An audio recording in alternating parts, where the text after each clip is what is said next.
Hello and welcome to another weekly update. Lots to talk about this week. Plenty of really interesting things happening just in the space of the last 7 days. So let's get into it. So first of all, big new thing. I did a blog post about this yesterday. You can now subscribe to updates to Teams presence. So you've always been able to get Teams, well not always, for quite a long time now you've been able to get Teams presence via Microsoft Graph, but it was making a get call. So you had to poll if you wanted to get updates. And there wasn't really any good way of subscribing to change notifications. There now is. It's the same broad change notification webhook mechanism that the rest of Microsoft Graph has for some different workloads. Not all workloads, just some of them. And now Presence is another one of those workloads that you can subscribe for change notifications to. So this is really good news for lots of developers looking to build apps that include Presence, because actually Presence is one of those things that you do want to keep on top of. You want to always have the latest Presence, and it's a really natural use case to want to be able to get notified when someone's Presence changes. Even if all you want to do is just display Presence on an application, you want that to be up to date. You don't want it to be stale. So really welcome kind of addition to the kind of lineup of things that you can use change notifications for. A couple of gotchas. You can do bulk subscription, so you don't have to do a subscription per user you want to track. You can do bulk up to 650 different users, and each subscription lasts an hour unless it's renewed. I've done a blog post about another one of the change notification processes is around Teams channel and chat messages, because you can subscribe for notifications to them as well. Very, very similar process. So you can look at that blog post if you want some pointers. I'll likely do a video or something around Presence specifically in the next couple of weeks, but there isn't anything like that today. So that's kind of really cool. Other news for Microsoft Teams developers using Graph, there are some breaking changes to some of the beta endpoints on the API. So there's two very separate things. So the first is that if you're calling installed apps, so /installed apps to get a list of installed applications, there's now a much more specific granular permission set for getting those. This is a really welcome thing. I've been calling for more granular permission sets for a while. It's really good to see this. So welcome change from me, but obviously might be a breaking change because you're going to have to go and make sure your application has this specific permission scope now. So go and check those out. It's very specific. Teams app installation.read for user. You can do it on application or user delegated, but yeah, it's a new permission scope you're going to have to make sure your application has. And secondly, their team are removing some redundant information from inside chat messages. So specifically inside a chat message that might have a code snippet inside it, then that sort of puts in a whole bunch of stuff in the attachment of the message. The team is simplifying that by taking a lot of unused stuff away that's often null and not really used and not very useful. So I don't think this probably will affect you unless you are making use of some of these IDs that are going up. So there are some IDs in there, but I don't think necessarily you would use them for anything, but that might not be true. So just one to be aware of. What's next? Oh, big announcements this week for a whole slew of new features around the video experience in Microsoft Teams. So together mode, brand new mode for having lots of people together, kind of AI that simulates them all sitting in the same room. It's kind of cool, you should check it out. Some more video filters to make the background blur a little bit more precise, I suppose.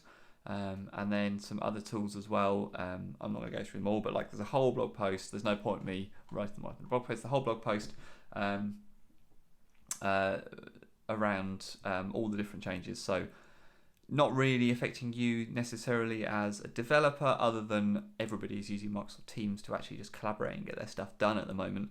So you'll see this come through, and it's all kind of welcome new features to kind of make the working and living at home all the time experience a bit more bearable. So that's all good. Other things happening. So SharePoint developers, blog post I put out earlier in the week around SharePoint 2010 workflows. So if you still have any 2010 workflows on SharePoint Online, they are going away. So go and check out the blog post, but there are specific kill dates for new tenants and then existing tenants, but they're all within 2020. So this stuff is happening relatively soon.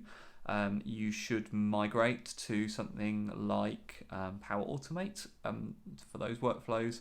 There is a tool that can help you do that, the SharePoint Modernization Scanner. It will scan your tenant, tell you if you have any of these legacy workflows still on your estate and what you can do about them, and also kind of how easily it gives you like an indication of how easily you might find moving those to Power Automate. It doesn't really affect on-premises, so if you've got 2010 or 2013 workflows on premises, this doesn't really affect you. Your support continues until 2026. This is just the online tenants. So I've done a blog post about that, and there's some links as well to more help, some more information, some reference as well. Oh, finally, the last one is just a kind of a useful link you can give out to anyone really, and it's not necessarily team specific, although a lot of it obviously is talking about Microsoft Teams, but this is a kind of one-stop shop for doing better remote working. So it's aka.ms/enabling remote work, and if you go there, it will take you to a dedicated landing page, and it's for developers, it's for IT, it's for those people who are trying to keep everyone working. It's for those people who have to look after all those people working.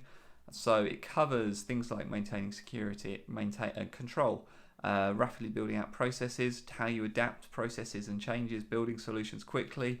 So that's kind of on the developer side of things. That might be really interesting to look at. How can you quickly change some of the existing processes now that we've got over the emergency state of everybody being at home, and we're getting into this more of a steady state of how do we react and how do we transform our business for this new normal, empowering people to stay productive. So technology changes. Additionally, the more you scroll down, it goes in like lower and lower detail into there's help files, there's best practice guides, there's videos, there's a whole load of resources here for anybody who just needs them really.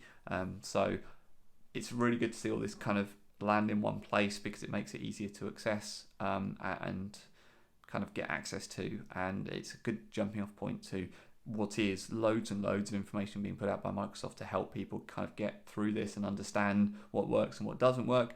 Microsoft have done a load of research as well. They've commissioned a load of research so they understand how we work and the challenges of us working at home.